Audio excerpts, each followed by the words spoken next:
Anda masih mendengarkan siaran kami Pro 1 RRI Singaraja, siaran kanal informasi dan inspirasi. Selamat pagi pendengar, senang sekali kembali Dialog Interaktif Haibali Ken hadir untuk Anda ya.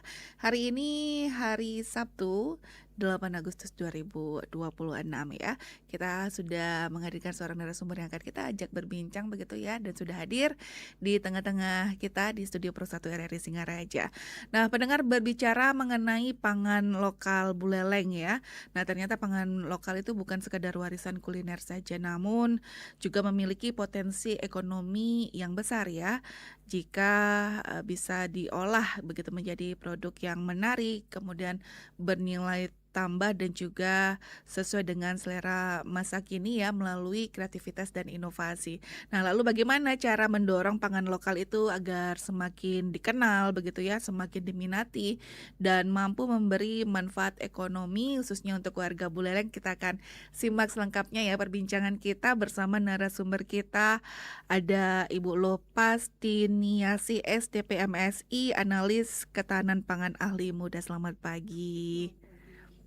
Iya, terima kasih untuk kehadirannya ke Studio Pro 1 ya Ibu Pastini. Ya, baik Bu Pastini, kita akan membahas topik yaitu penguatan pangan lokal Buleleng melalui kreativitas dan inovasi ya.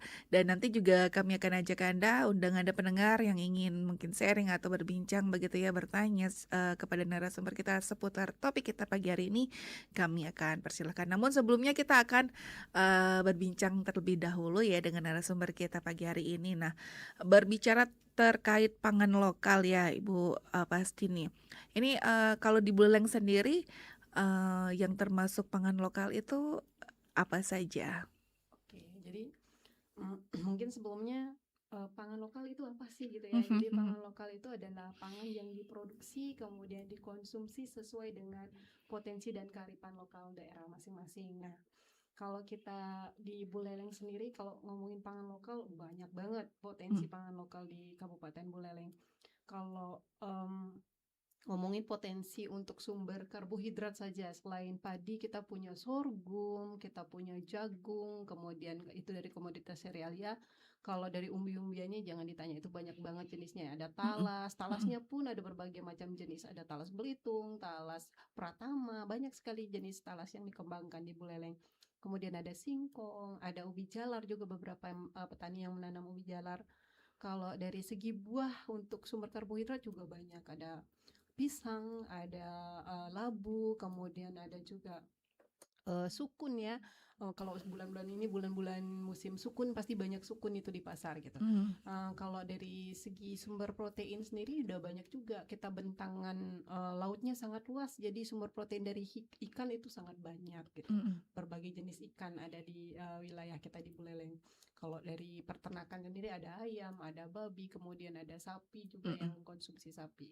Seperti itu. Dan kalau kacang-kacangan jangan tanya lagi, ada banyak sekali ya. Ada kacang koma, ada kacang undis, kacang tanah, kacang hijau, banyak sekali yang sudah dibudidaya oleh masyarakat kita di Buleleng dan juga dikonsumsi tentunya.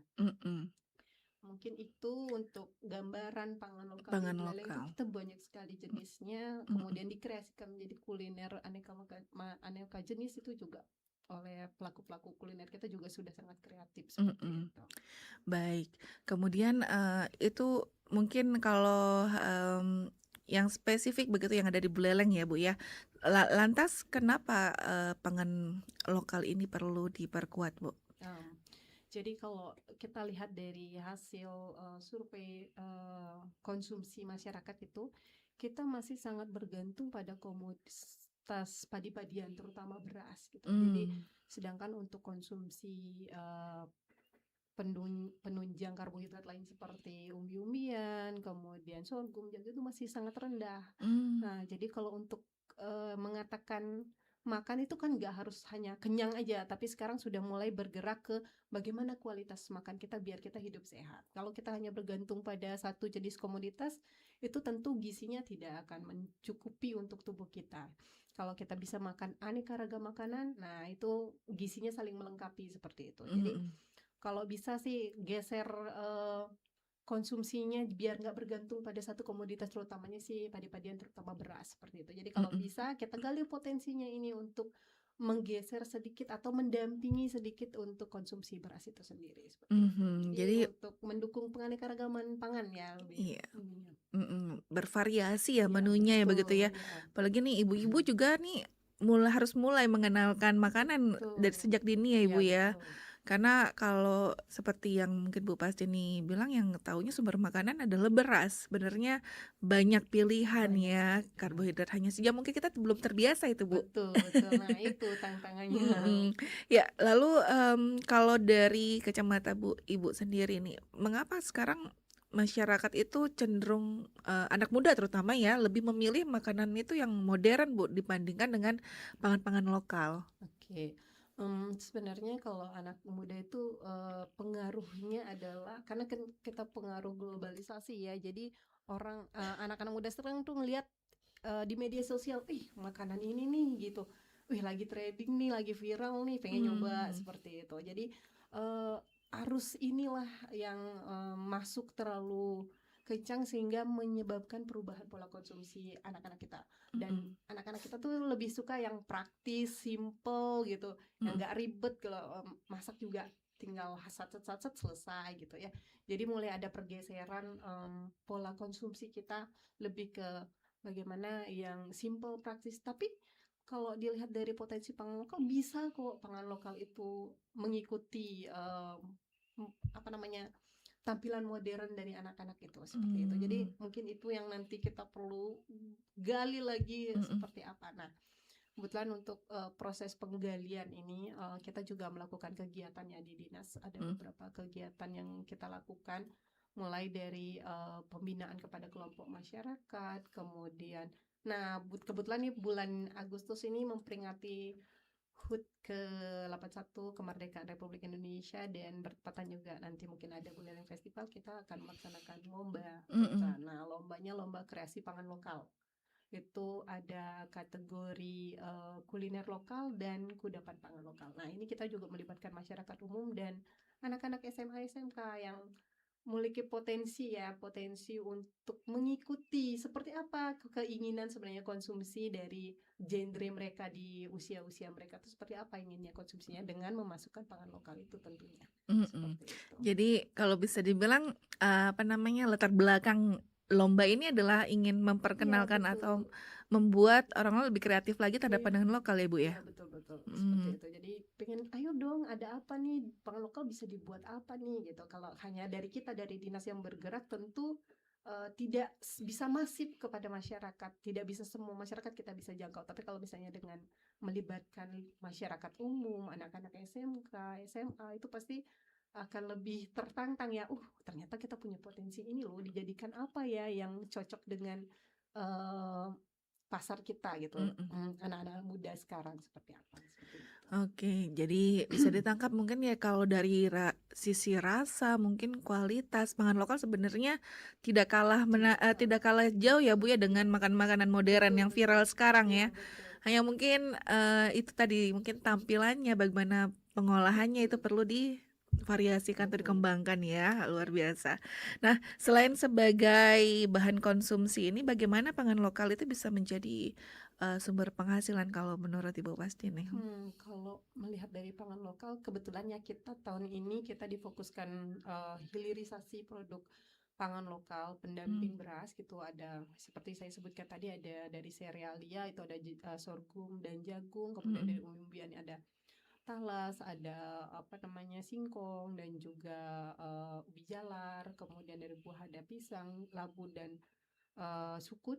Itu kita kemarin coba ajarkan kepada kelompok masyarakat bagaimana mengolah pangan lokal ini menjadi suatu produk baik itu intermediate atau siap saji yang memiliki nilai ekonomi. Contoh saja nih misalnya mhm, talas kan ada banyak ya, ya. mhm, Ada talas Belitung, kemudian atau lebih dikenal talas lokal itu gampang banget tumbuhnya, mungkin nggak ditanam pun dia bisa tiba-tiba ada gitu di telajakan sawah, di telajakan kebun gitu. Ada talas Pratama, talas Gongseng, talas Sutra. Nah, talas Pratama, talas Gongseng, talas Pratama tuh udah punya nilai ekonomi sendiri. Jadi nilai jualnya cukup tinggi. mhm, Bandingkan dengan talas lokal atau talas Belitung yang harga jualnya mungkin 5.000, 6.000 gitu di pasar ya. Tapi kalau kita bisa olah itu menjadi tepung, kemarin kita juga ajarkan beberapa kelompok untuk mengolah jadi tepung, kita bisa jual di harga 55.000 per kilo tepungnya. Nah, untuk 1 kilo tepung kita butuh sekitar 10 kilo. Jadi ada perbandingan 5 kilo, maksud saya 5 kilo talas segar Talas jadi 1 kilo tepung. tepung. Jadi ada perubahan nilai jual di situ. Yang awalnya kita jual harga ubinya 5.000 per kilo, kemudian di 5 kilo itu cuma 25.000, tapi ketika kita olah jadi tepung ternyata bisa jadi 55.000. Jadi di situ itu baru jadi tepung, belum jadi produk-produk lainnya ya. Jadi kita kemarin juga ajarkan beberapa kelompok masyarakat itu melakukan pengolahan tersebut. Tapi kalau memang dibandingkan dengan nilai ekonomi dari terigu itu memang masih jauh. Tapi kalau kita lihat dari sisi kesehatan, kemudian potensi yang kita miliki, kalau terigu kan kita bergantung dari luar ya, dari impor. Kalau misalnya ada hambatan masuk ke wilayah kita bingung gitu. Tapi kalau kita punya pangan lokal ini, kayak talas gitu, singkong, kita produksi sendiri kan tidak kelimpungan untuk sebagai bahan baku. Kalau dari segi ekonomis ini saya pikir itu sangat potensial ya. Sebenarnya pasarnya ada beberapa memang pasar khusus gitu yang terutama masyarakat yang pengen saya mau gluten free ya kayak gitu ya. Sekarang kan ada ya tagline gluten free gitu, nggak mau pakai gluten. Nah, kalau gluten itu kan sebenarnya ada di protein terigu ya. Nah, kalau pangan lokal kita dijadikan tepung talas, tepung mocap atau modified cassava dari singkong, itu kan gluten free. Jadi itu sudah punya pasar sendiri sebenarnya. Udah ada yang pengen beli gitu. Kita pameran kemarin, Bu, saya mau beli. Ternyata perminat dari masyarakat untuk mengkonsumsi pangan lokal juga cukup tinggi. Tapi kendalanya masyarakat kita, petani-petani kita masih enggan gitu. Ya kalau ada jual pangan dia tidak terhubung antara si pasar dengan si petani yang melakukan pengolahan. Nah, ini yang kita coba jembatani. Belum tahu pangsa pasarnya di mana. Betul. Begitu ya. Padahal sekarang ya tren untuk hidup atau lebih sehat begitu ya, sudah mulai sadar nih masyarakat. Betul. Nah, itu kan sekarang udah mulai digalakkan begitu Bu ya untuk memperkenalkan pangan-pangan lokal. Nah, apa nih kira-kira yang mungkin terjadi ketika generasi muda ini tidak mau atau mengembangkan pangan lokal nih, kira-kira nanti keberadaan pangan lokal ini seperti apa? Betul sekali ya. Jadi kalau misalnya tidak ada yang nanam, apa yang kita olahkan seperti itu ya. Jadi kita juga sebenarnya cukup khawatir gitu kalau misalnya generasi kita nggak ada yang mau terjun ke pertanian gitu. Tapi ini kita juga dari dinas pertanian, ketahanan pangan dan perikanan juga melakukan berbagai inovasi untuk menumbuhkan jiwa petani gitu dari anak-anak, mulai dari kita open house untuk bisa budidaya di kantor atau di integrated farm gitu, biar anak-anak tahu bahwa potensi pertanian itu sangat luar biasa. Kita bayangkan aja tidak ada yang punya ilmu penggandaan selain pertanian loh. Misalnya kalau kita taruh biji cabai di tanah, kita rawat, ternyata bisa menghasilkan banyak sekali buah cabai. Itu ilmu penggandaan hanya ada di pertanian kalau kita lihat ya. Jadi kalau misalnya kita tanam satu benih, ternyata bisa menghasilkan banyak buah seperti itu. Nah, itu sebenarnya potensi sekali untuk pengembangan pertanian ini. Jadi mungkin anak-anak muda yang perlu dicekoki bahwa sebenarnya bertani itu menguntungkan loh gitu. Nah, itu yang perlu. Dan bertani juga nggak harus selalu kotor.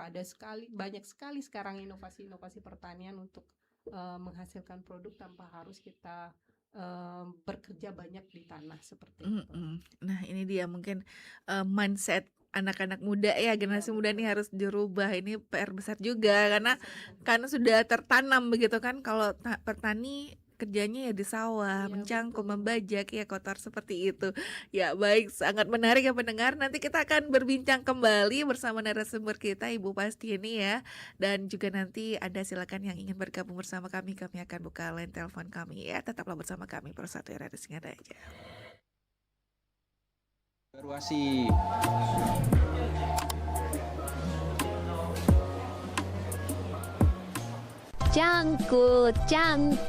Cangkul yang dalam, menanam pohon di rumah kita. Iya. Yang lagi nanam pohon happy banget. Ya iyalah, bangga aku tuh bisa berpartisipasi kurangi global warming. Nggak cukup sampai di sini aja. Pohon itu harus dirawat. Dan pastikan mereka itu tumbuh dengan baik. Sehingga benar-benar bermanfaat. Oh iya ya, kok aku nggak kepikiran ke sana? Selain itu, kurangi penggunaan sampah plastik dan lakukan daur ulang, hemat listrik, dan gunakan energi alternatif. Waduh, banyak juga tugas kita ya. Aku pikir cuma tanam pohon doang.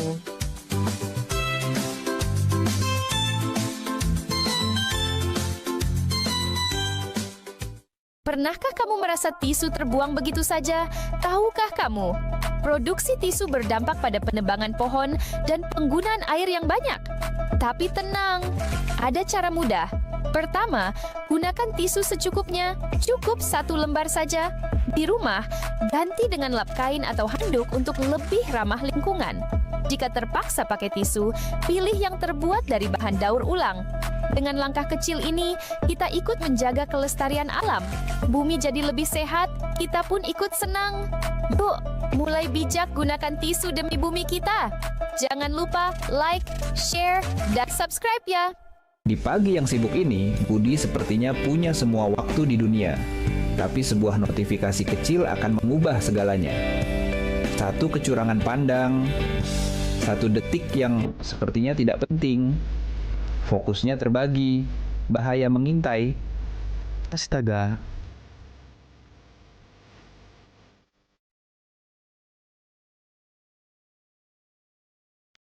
Lagi ke Dialog Interaktif Hai balikan ya bersama Ibu Lupastiniasi SDP MSI, analis ketahanan pangan ahli muda ya. Untuk Anda yang baru saja mungkin bergabung bersama kami, topik yang kita bahas adalah penguatan pangan lokal Buleleng melalui kreativitas dan inovasi ya. Tadi juga sudah sempat dijelaskan begitu jenis-jenis pangan lokal asli Buleleng, kemudian cara-cara begitu ya untuk bisa meningkatkan nilai ekonomi dari pangan lokal Buleleng ya. Mungkin kalau sejauh ini Bu Pastini melihat yang sebenarnya paling banyak menjadi kendala pangan lokal itu bisa bersaing dengan yang kekinian itu makanan-makanan yang saat ini masuk ya. Kita kan tidak bisa menolak begitu adanya makanan kekinian yang masuk. Ini seperti apa tantangan yang paling besar yang dihadapi? Kalau tantangan sendiri sebenarnya kan keterbatasan pengetahuan dari masyarakat untuk mengolah pangan lokal itu sendiri. Sebenarnya kan pangan lokal bisa saja diolah sampai menjadi bentuk kekinian seperti sekarang itu, dengan memperhatikan nilai gizinya tentu seperti itu. Nah, tantangannya adalah bagaimana membangun pengetahuan dari masyarakat itu sendiri. Sebenarnya misalnya punya talas di kebun nih, buat apa ya gitu. Ternyata bisa loh misalnya bikin laksana dari talas, tapi nggak kepikiran kan sampai sana, taunya talas goreng atau talas kukus gitu aja dipakein urap kelapa udah selesai. Kan makanan tradisional kita seperti itu. Nyatanya kalau pangan lokal tuh sebenarnya ternyata bisa diolah menjadi berbagai macam jenis, mau dalam bentuk puding, mau dalam bentuk jajanan-jajanan kekinian, cake. Sekarang banyak sekali kan cake bisa dibuat dari pangan lokal itu sendiri sebenarnya. Bahkan kemarin kita buat bakso Bu dari talas. Jadi sebenarnya bisa gitu digali potensi-potensi itu. Yang terbatas itu hanya kemampuan kami menjangkau semua masyarakat ya. Kebetulan kita juga di dinas buat modul ya Bu ya, nanti yang untuk disebarluaskan kepada masyarakat yang memang ingin gitu melakukan pengolahan. Kita sudah buatkan, siapkan modulnya. Yang jadi baru modul talas, karena kemarin kita baru garap talas di bulan April sampai dengan Mei kemarin. Jadi yang baru jadi modulnya talas gitu. Jadi kalau sebenarnya masyarakat pengen melakukan pengolahan, ayo bisa kok hubungi dinas kami. Kita sangat siap untuk turun ke lapangan. Kalau misalnya narasumbernya terbatas dari kami akan gandeng dari instansi lain, misalnya seperti akademisi dari universitas yang ada di Buleleng, seperti itu juga punya potensi untuk melakukan pengolahan pangan lokal seperti itu. Karena kadang juga seperti yang sudah sempat disampaikan ketika sudah menanam begitu ya, dan panennya melimpah nih, kadang betul. sulit mau dibawa kemana, mau diapain ya. Nah, kalau dari Dina sendiri, apakah sudah ada apa namanya pendampingan begitu? Sudah mulaikah dilakukan? Kalau pendampingan kita sudah lakukan, jadi banyak sekali sebenarnya kegiatan yang sudah dilakukan oleh dinas kami, mulai dari pendampingan sampai pemberian bangsal pasca panen kepada Mm-mm. kelompok-kelompok tertentu yang aktif melakukan pengolahan terutama.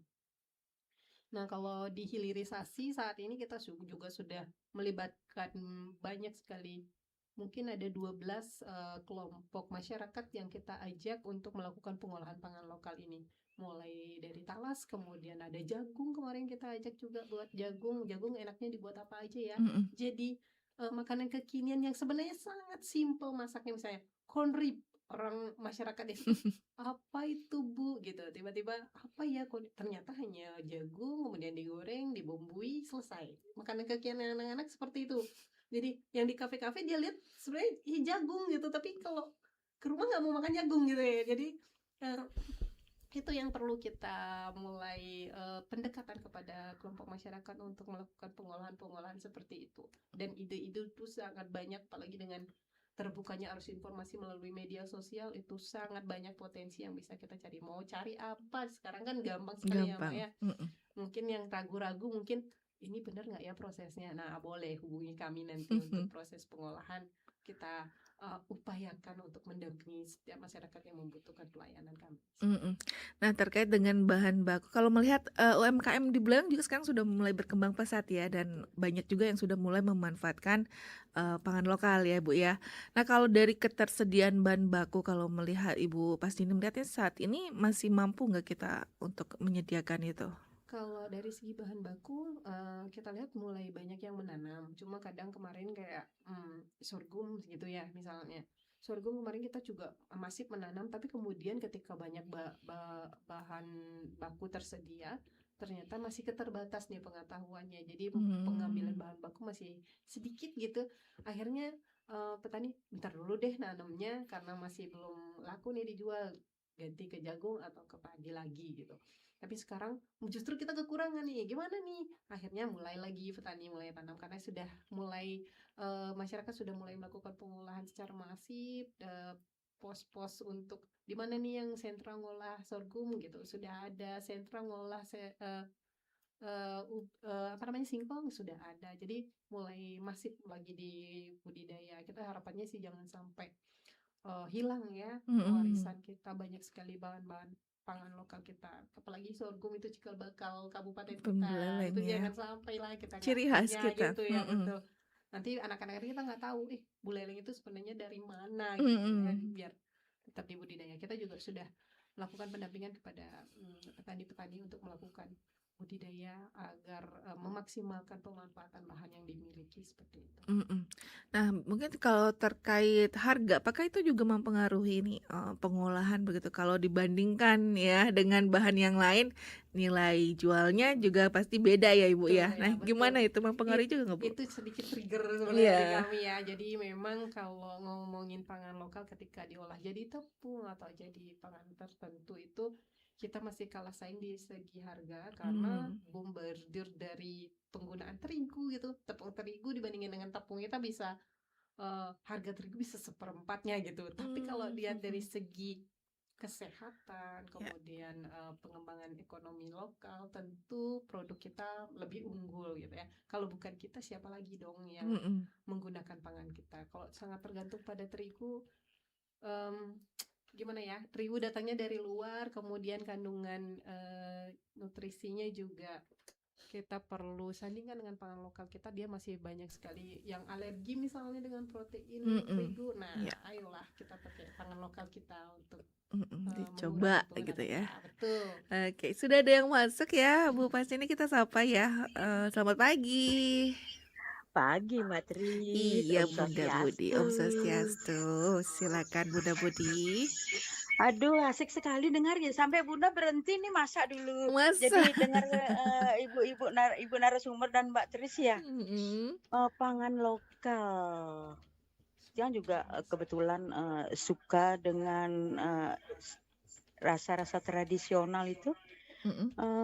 Kalau saya punya ini kelapa itu pas buat minyak. Jadi tengklengisnya itu saya pakai sendiri konsumsi, dikasih sayur dan gerangnya itu Mbak. Terus kalau punya ketela pohon, dipakai itu di samping pakai kolak, pakai keripik itu. Jadi yang berusaha konsumsi untuk diri sendiri dulu saja karena ini terbatas ya. Nah, kalau talas itu kebetulan saya ada kebunnya ini. Nah, sekarang musim kering agak ini dia, agak tidak tumbuh. Jadi nanti musim penghujan pasti tumbuh lagi. Jadi dicabut-cabut itu anak-anaknya kita kukus ya. Dipakai itu Mbak Tris, kroket itu Mbak Tris. Oh iya, kroket. Iya, dipakai Mm-mm. kroket. Dulu waktu Bunda masih dinas, kita arisan itu, jadi kalau dapat arisan kita masing-masing buat apa bahan tradisional itu. Jadi Bunda buat kroket, buat rempeyek gitu. Hmm. Ibu Pas, terima kasih. Moga-moga nanti di setiap PKK desa bisa ada acara itu ya Bu ya. Pendampingan Eh, gitu, Bunda Nggih, ngajarin gitu, nggih, mengolah ya. nggih, Siap. nggih. Mm-mm. Baik. Mudah-mudahan nanti bisa terkabulkan cita-cita saya ya. Mm-mm. Jadi di setiap desa kan ada PKK-nya tuh Bu nggih. Nas tulung, mangde kita diberi keterampilan lagi Bu nggih. Terima kasih Mbak Tris, Bu Pas, terima Baik. kasih. Baik, terima Rahayu. kasih. Rayu, terima kasih Bunda Budi ya di Tamblang. Olahan dari kelapa begitu ya, Bu Pas ya. Kita Ya, sapa lagi ya Bu ya. Nanti kita sekalian kita ini siap. ya rangkum ya. Halo, selamat pagi Pak Nyoman Sudarsana. Selamat pagi, Mbak Tris. Oke. RRI Singaraja. Selamat pagi. Silakan Pak Nyoman. Selamat pagi, Om Swastiastu, Om Ibu narasumber, Swastiastu. Ibu Nostini. Iya. Terima kasih Ibu telah hadir di Singaraja, berinteraksi dengan masyarakat terkait dengan topik yaitu penguatan pangan lokal. Tadi sudah banyak dijelaskan, disampaikan, di mana kami lihat potensi pangan lokal di Buleleng sangat-sangat luar biasa sekali. Ini tinggal mengembangkan dan juga mengolah bagaimana makanan bisa mendapatkan makanan yang dari olahan pangan Buleleng ini. Dan tentunya kami lihat masyarakat terutama adik-adik kaum muda masih banyak tertarik pada pangan lokal, yaitu pangan modern. Tentunya kami selaku orang tua lebih cenderung minat dengan makanan lokal, di mana dari segi kesehatan, dari segi gizi tidak kalah pentingnya. Tentunya bagaimana cara kita, terutama juga UMKM, terus kami lihat berlihat ya, mengolah pangan lokal ini. Tentunya itu yang kami harapkan bagi masyarakat. Di sini kami ada pertanyaan kepada Ibu, bagaimana cara upaya kita untuk menggeser kaum muda kita untuk merubah mengkonsumsi itu lebih sedikit lah konsumsi makanan modern dan juga dari luar.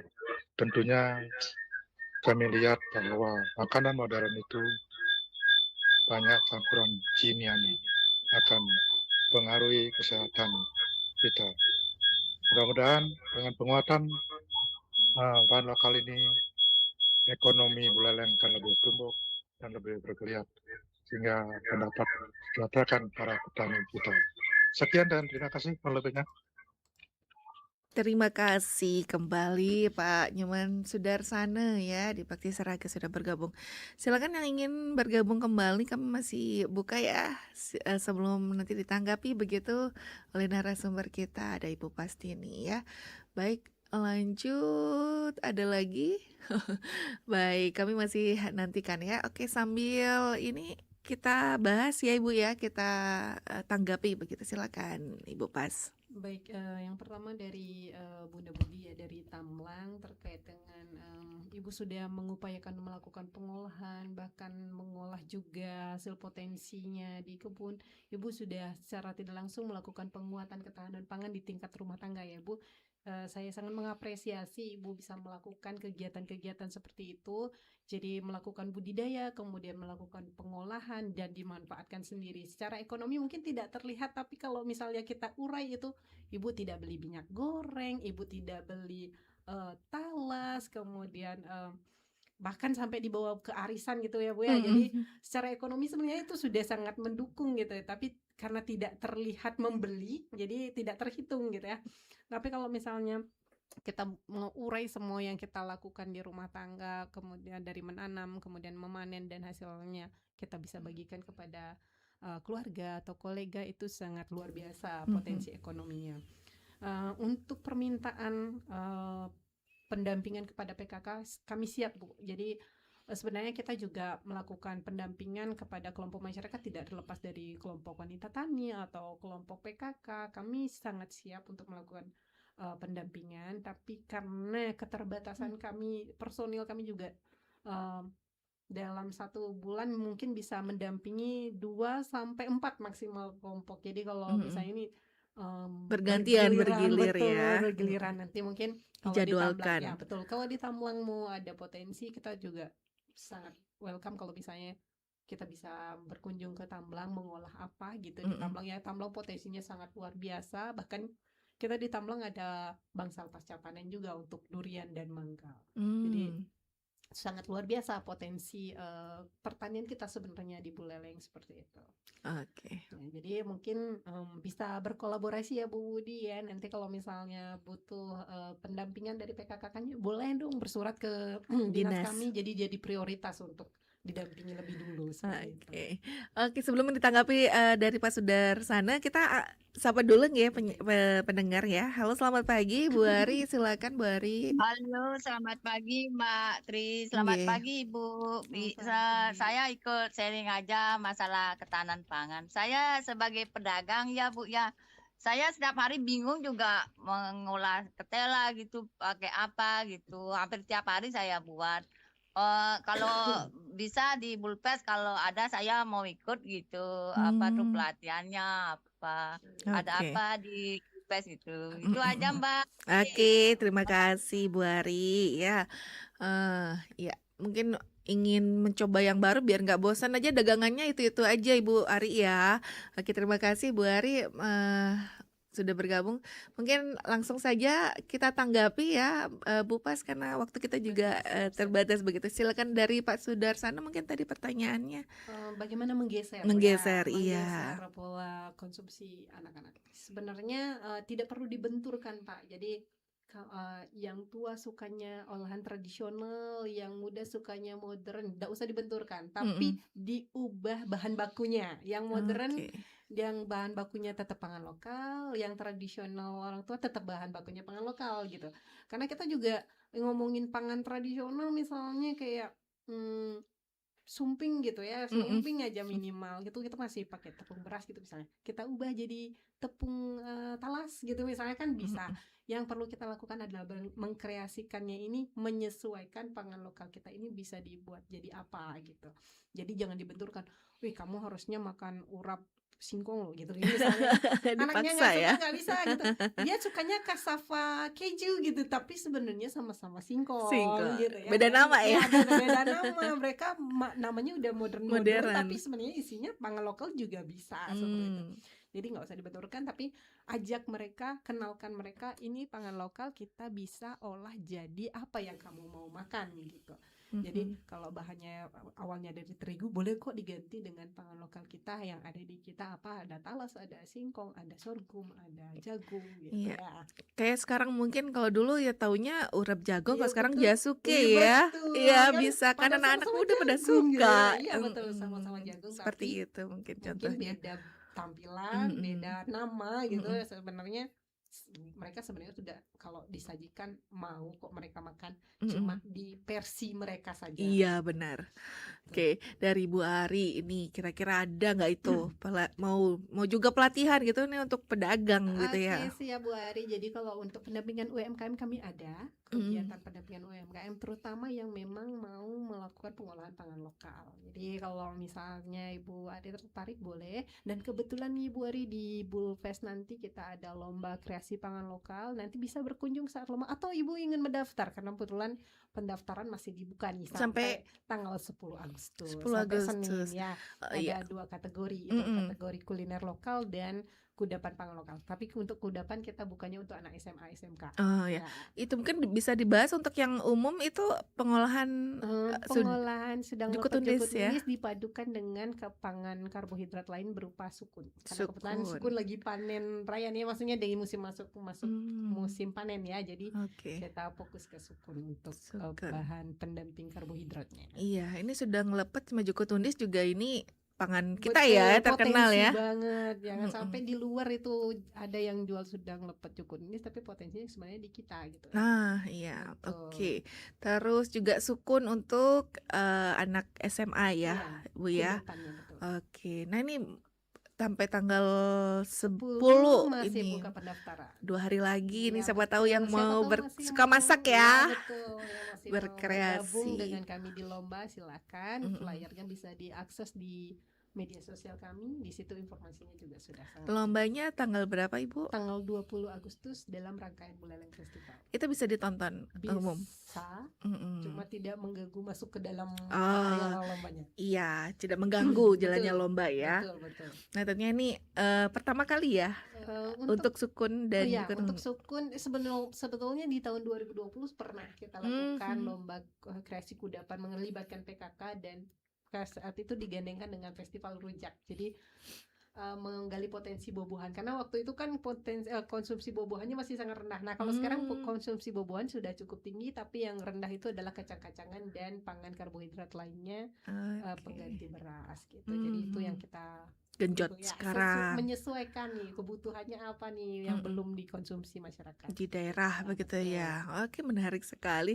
Yang mau nonton boleh ya nanti di Bulfest nanti ya tanggal 18 ya sampai 2 untuk lombanya ya. Bulfestnya nanti tanggal 18 sampai 23. Menarik sekali.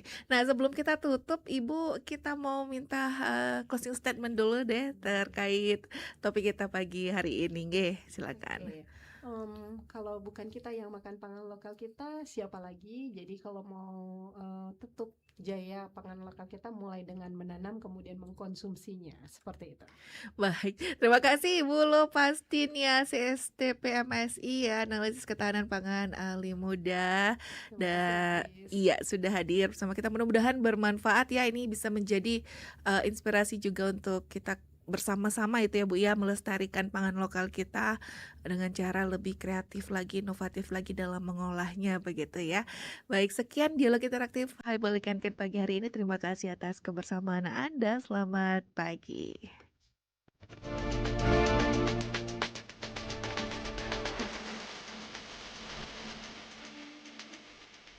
Kecelakaan bisa terjadi kapan dan di mana saja.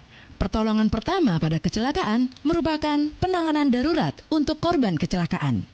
Staf pelayanan PMI Daud Puji Raharjo menyampaikan beberapa langkah pertolongan pertama pada kecelakaan yang bisa dilakukan. Pertama, amati dan waspadai kondisi lingkungan.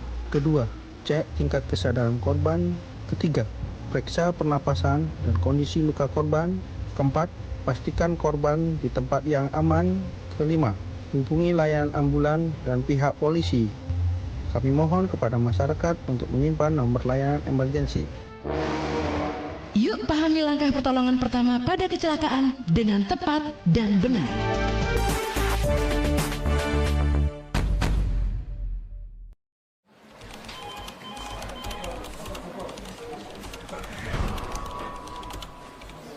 Kerjaan banyak banget dah. Aduh, puyeng kalau gini nih.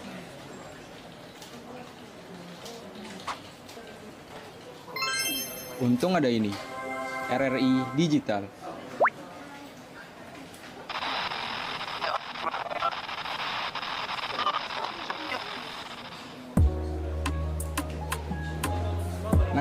Ini baru asik.